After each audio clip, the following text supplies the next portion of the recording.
আজকে আমি আমার মা এবং বাড়িতে আরেকজন লোক আছে, এই দুইজন ব্যক্তিকে আমি হেল্প করছি। এই হেল্পটা সবারই করা উচিত, অল্প অল্প করে দেখাই। আলম হাসানের পঞ্চম বউ কি কখনোই ক্যামেরার সামনে আসবে, নাকি ক্যামেরার পেছনেই কাজ করে যাবে?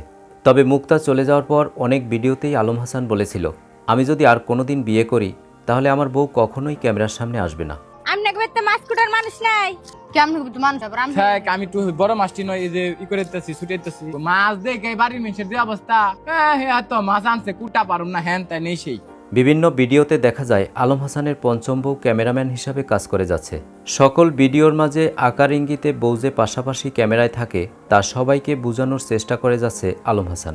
তবে খুব তাড়াতাড়ি আলম হাসানের পঞ্চম বউ ক্যামেরার সামনে চলে আসবে, এমনটাই ধারণা করছে সবাই।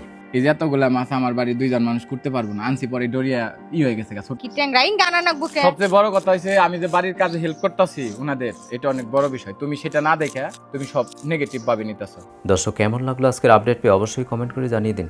আর ভিডিওটি যদি ভালো লাগে লাইক কমেন্ট সাবস্ক্রাইব করে আমাদের পাশে থাকুন।